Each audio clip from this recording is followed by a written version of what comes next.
Earth Day is officially April 22nd every year. But the reality is, if we are going to save the planet, its water, and its air for future generations, we have to have a new paradigm. We must begin to know that every day is Earth Day. After all, we are the keepers. We have been handed this precious planet and the responsibility to take care of it. And yet it's such a mess. What can we do? Well, step one is do just what we're doing. Let's talk about it. I shared with you many of these thoughts in today's service just about 5 years ago, and yet I would like to share them again. I want to make an impression on you that is so stunning that you actually change your behavior. 5 years ago, I told you about the 2 days I spent in Plano working with a couple there. They booked me a lovely suite in an incredibly beautiful hotel, the Marriott, that overlooks a small pond and a beautiful walking trail. One thing that is particularly striking about this hotel, you may recall, is that it is huge. It covers at least 4 city blocks. It has 417 rooms. So I arrived at this hotel on a Sunday night about 9:30, and I had the munchies. I called room service, which was called Quick Bites, or sometimes called Fresh Bites, that prided itself in having food to you in 15 minutes or less. I ordered an English muffin. It came in 15 minutes or less. However, it came in this container, which is plastic. And it came with this container filled with cream cheese, and this container filled with butter, and this container that had some plastic silverware in it. Plastic silverware, and it came also neatly packed in this plastic container as well. It came with honey, glass, came with jam, glass, and everything came in this one plastic coated bag.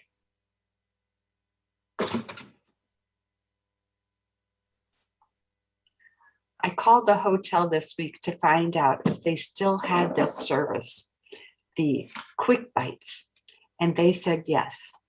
So let's think about that. 417 rooms times 365 days a year is 152,000 rooms potentially rented out every year for Quick Bites that were delivered in 15 minutes or less. And that was 5 years ago. So that's 152,000 rooms for 1 year and 761,000 rooms for 5 years. Now, of course, not all of the rooms were rented out all the days.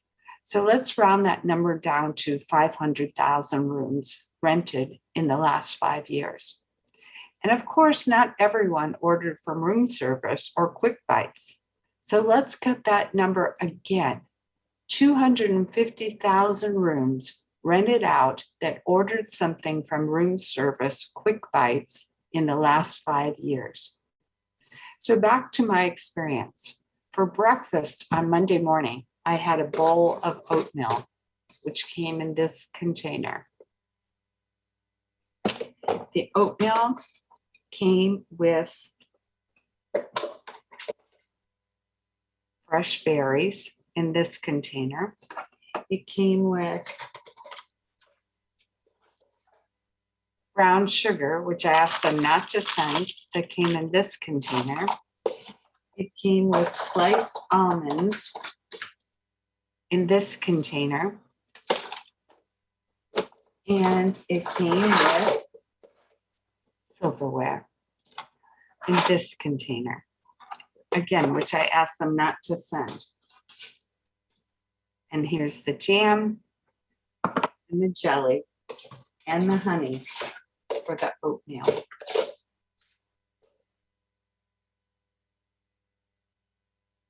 I threw away the container that had the milk in it, but it all came again in a plastic coated bag. For lunch on Monday, I ordered ginger chicken and noodles with no silverware. I got a bag, this big, huge plastic container with the chicken in it and the noodles, and another one of these red plastic containers full of broth, and silverware. Another bag, plastic coated. Also came with chopsticks. So my last meal was another day of oatmeal, another day of silverware that I asked not to send, another day of a red container, plastic, another day of fresh fruit, another day of almond slices, another day of brown sugar, and more jam and more honey. So in the 36 hours I was there, I had an English muffin, 2 bowls of oatmeal, 1 lunch, and 1 small dinner, all delivered within 15 minutes. But at what price? I had 5 of these bags, plastic coated, covered, and full of plastic. You know, I was just one person in one room in one hotel.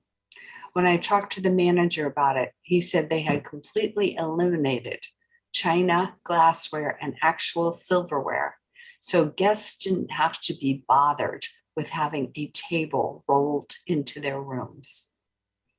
I don't know if Marriott has this service in all their hotels or just the one in Plano, 417 room one in Plano, with the 250,000 rooms rented out in the past 5 years.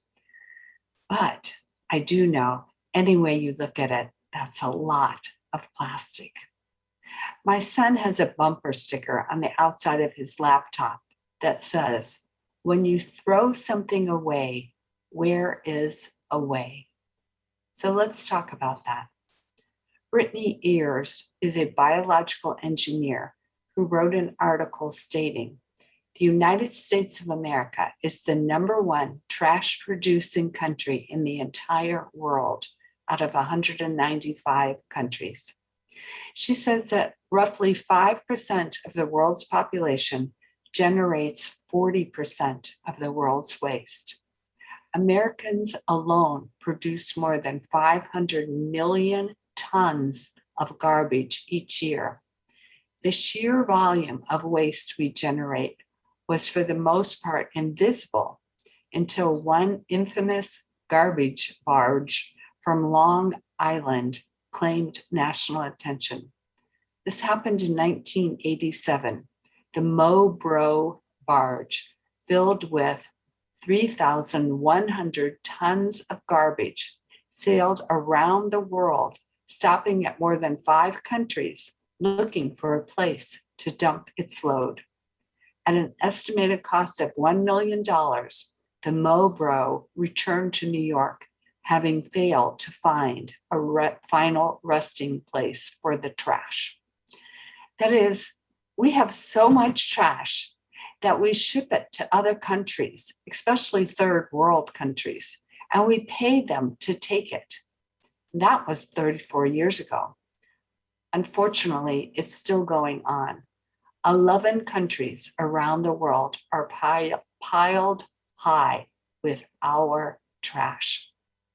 As of last year, China is no longer one of them. They have opted out of taking our trash to recycle it. They were insulted by having the COVID-19 virus called the Chinese flu. So think about it. According to the EPA, between the start of New York City's waste collections in 1905 to 2015, that was 110 years, there has been more than a 10-fold rise in product waste, in packaging and old products, from 92 pounds per person a year to 1,750 pounds per person per year. That's approximately 4.7 pounds of trash per person, every man, woman, and child, each and every day. For example, in the United States, we throw away more furniture than there is furniture in most countries. And what about water bottles? Do you drink bottled water? Because if you do, you can join the masses. According to the Ban the Bottles website, Americans bought about 50 billion plastic bottles of water last year. 50 billion. However, the U.S. recycling rate for plastic is only about 23%, which means that 38 billion water bottles were thrown away last year. I don't know if that's an accurate number or an inflated one because it was on the Ban the Bottle website, but I took just half of that number, 25 billion bottles of water, and did the math. That means Americans used 2.5 million plastic bottles every hour, and most of them were thrown away. Think about that.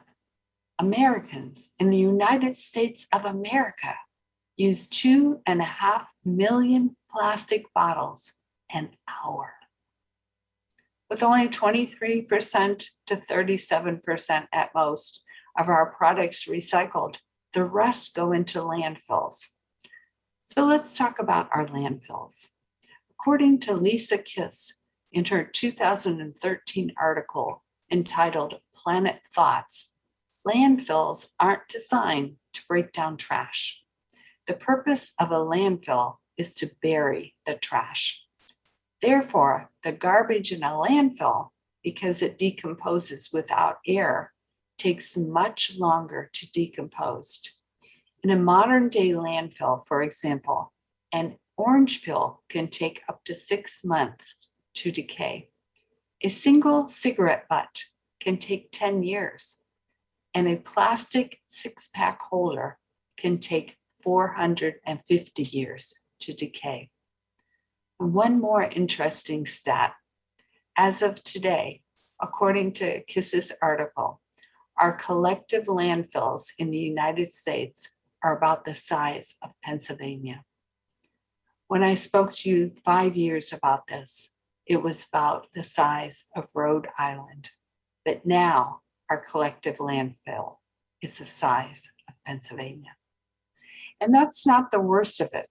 Here's the really bad news about our landfills. Food and waste that decompose without air create methane, a greenhouse gas that is 20 times as potent as CO2 for trapping heat. Ever hear of global warming? It is happening in our landfills. And I won't even tell you about the oceans. Oh my goodness, it is so depressing. Okay, I'll tell you one thing about the Great Pacific Garbage Patch. It's nothing like Linus's Great Pumpkin Patch, where he's waiting for the Great Pumpkin to appear. It's actually the Great Pacific, meaning the Pacific Ocean Garbage Patch. It presently measures over 600,000 square miles. 600,000 square miles. The UN says it is growing so quickly it can be seen from the International Space Center. So how bad is it? It's pretty bad. We are absolutely ruining our planet, not just our country, but the whole planet. So I have to ask, how did we get here? How did we get here in the first place? I mean, we're all smart people, right? How do we go from our grandmother's values of be thrifty, don't waste, don't take more than you need, fix things and don't throw them away, and take care of your things? How do we go from that to where we are today? Well, the best I can tell is we have been duped. With the invention of the assembly line in the early 1900s, mass and quick production of products became possible. At the end of World War I, people were happy and ready to buy. In the 1920s, more than 60% of all American families bought a radio, and suddenly we were interconnected. Advertising boomed, and then in the late 20s and 30s, the manufacturing philosophy of planned obsolescence was born. Manufacturers made it their goal to produce products or parts that break or fail or become less desirable after a certain amount of use or time. In fact, one anonymous retail analyst recently said, planned obsolescence is alive and well today, especially in our phones and in our computers and in our cars. And that they actually make stuff to be useless as quickly as possible. So we will check that one and get a new one. But why? Why would people do this? We are smart. Why are we doing this? Because our economy depends on it. Consumption is what keeps the money rolling. It is destroying our planet, but it keeps Wall Street happy. Eisenhower's chief economist over 60 years ago said America's economy's ultimate purpose is to produce and sell consumer goods and to get us to buy them.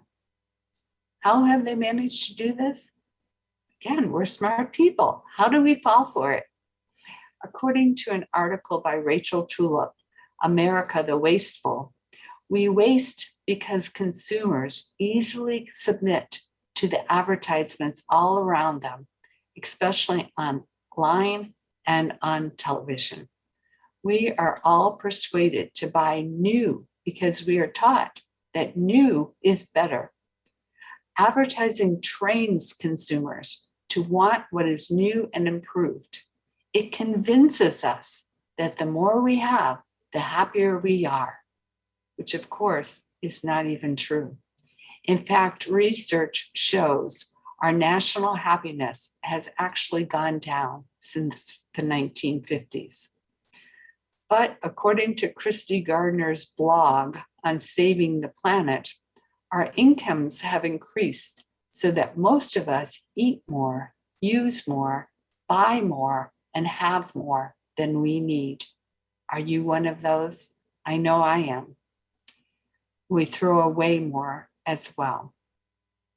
A lot more. We now throw 40% of everything harvested in America away. 5 years ago, when I spoke with you, the statistic was 25% is thrown away, but today it's 40%. Why? Because on average, we can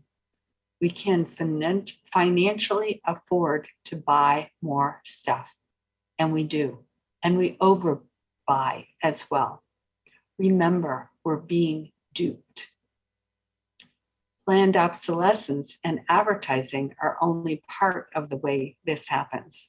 There's another trick in manufacturing's back pocket, and that's called perceived obsolescence. This is where manufacturers get us to throw things away that are still perfectly useful. They change the way the stuff looks. Like, for example, the Astros jerseys. Since we moved to Houston 35 years ago, the Astros shirts have been red, white, and blue, yellow, pinstripes and no pinstripes, orange orange and white with a navy star, orange and yellow, and white and black stripes. And the boy who loved the Astros got a new one for each season. We still buy him a new one for his birthday every year, and a matching one now for his 16-month-old son as well. Then there are shoes and cars and clothes, all needing to be replaced with newer models because of pride. We don't want to be the one who was wearing or driving something so yesterday. So we buy, and the manufacturers are happy. Next, we have something called a manufactured demand. And this is the story behind bottled water. Bottled water costs over 2,000 times more than tap water. And yet all of us, I dare say, drink bottled water sometimes. Why is this? Because about 30 years ago, the sale of soft drinks started to go down. Coca-Cola noticed this. Pepsi-Cola noticed this. So they started a scare campaign. Pepsi's vice chairman publicly said, "Our biggest enemy is tap water." The advertisements led us to believe that tap water wasn't clean, which wasn't true. Tests were run on water from many, many cities, and almost all of them equaled the cleanliness of bottled water, and many times surpassed them. Yet still, the campaign misleading us went on. The irony is that Pepsi-Cola, who owns Aquafina water, and Coca-Cola, who owns Dasani water, their water comes from the tap. It's filtered water, but it's just the same water as that we have in our kitchen sink, that we can put our own filter on. And according to The Guardian, a British newspaper and media outlet, the campaign is working. Over the past 3 decades, bottled water has become the fastest growing market in the world. The global market was valued at $157 billion in 2013. Today, the global water market continues to grow almost exponentially. It's expected to reach $403 billion a year by 2026. The market is largely driven by the increasing healthcare awareness about waterborne diseases such as diarrhea, food poisoning, typhoid, and others. Over the past few years, different variety of plain and flavored and sparkling waters were brought into the market and became widely popular beverages across the globe. Health-conscious consumers are opting for bottled water instead of sugary drinks. The use of packaged bottled water has increased in restaurants and food outlets too, all around the world. The outbreak of the COVID-19 pandemic has had a socioeconomic impact almost in every class of people, in every sector of the world. To reduce the spread of coronavirus, shelter at home, social distancing, and lockdowns have been implemented in most countries. As you know, the UK, India, France, Italy, Russia, and the US. The sale of cases of bottled water has skyrocketed.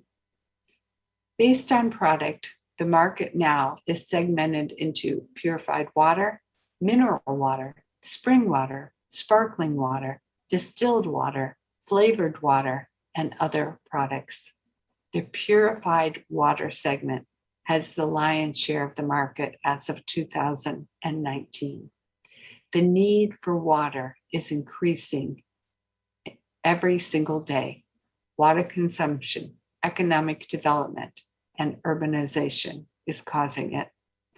The supply of water is constantly going down due to climate change and contamination and scarcity of water in most regions of the world, which is expected to increase the demand for the bottled water market. At the same time, the campaign advocating for bottled water started the campaign for recycling water.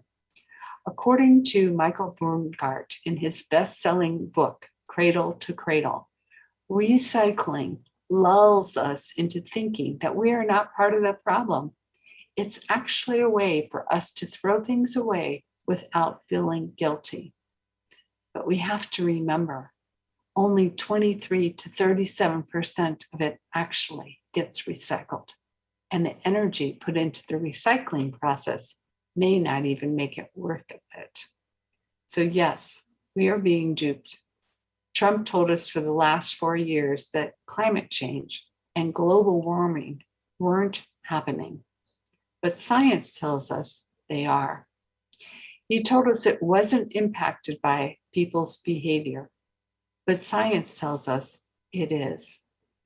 But fortunately, one of the basic tenets of Unitarian Universalism is, as the kids say, we care for Earth's lifeboat. And we, as UUs, stand on the side of love. That means we need to stand at the side of loving and caring for our planet. It needs all of our help. It needs your help. And there are lots of ways we can help. To prime the pump, I'm going to give you one story and 2 challenges this week. So here's the story. When one of my sons went to Camp Choye when he was in 9th grade, the students were divided into groups of 8 and assigned a table where they would eat all of their meals with their group. The first day, there was a bucket placed in the middle of each table, and the kids were asked to scrape anything left over on their plates into the bucket when they had finished eating. The buckets were pretty full. The second day, they were told to do it again, to scrape everything left on their plates into the bucket. But there was a competition to see which table could have the least in their bucket. Well, all of the buckets were pretty much empty that day, and all of the children were stuffed like little piggies. That night, the lesson was, take smaller portions. Take only what you can eat. If you are still hungry, you can go back for seconds. So on the third day, because they were smart children, they all had empty buckets and weren't stuffed like little piggies, but had eaten just the right amount. So that's the story. And here's the first challenge.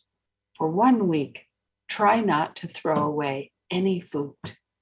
If you can't eat all of it without becoming a stuffed little piggy, then save it, freeze it for another day.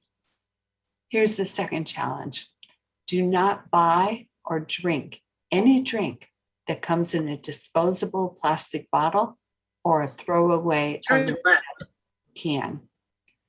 No bottled water, soda, juice, power drink, etc.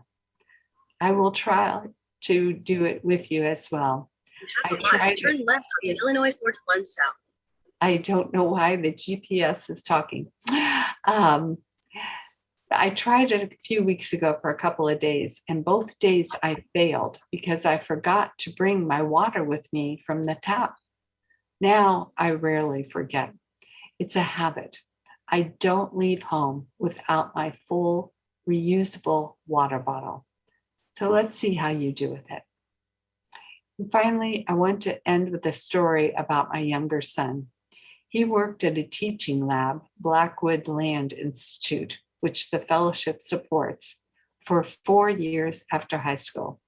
His job was to take groups of children out onto the 60 acres of land and forest and teach them how to connect with and appreciate and take care of nature. At the end of his sessions, he always asked them, what would you like to pass down to your children from the lessons that you have learned from nature? The answers usually included patience, beauty, good memories, calmness, quiet, fun, peacefulness, and relaxation. But there was one little girl this one week who raised her hand frantically and said, I know the answer. I know the answer. It's all God's land, and we should take care of it. I don't know about the word God in that answer, but I know we've been given an amazing and a stunning gift in nature. From whence it came, I do not know, but I do know we should take care of it. This is our home that we all share. Let's take care of it. I want to end with words from Mother Teresa. Believe that together we are better. What I do, you cannot do, but what you do, I cannot do. The needs are great, and none of us, including me, ever do great things. But we can all do small things with great love, and together we can do something wonderful.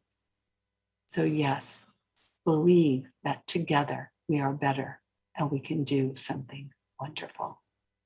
Blessed be, and amen.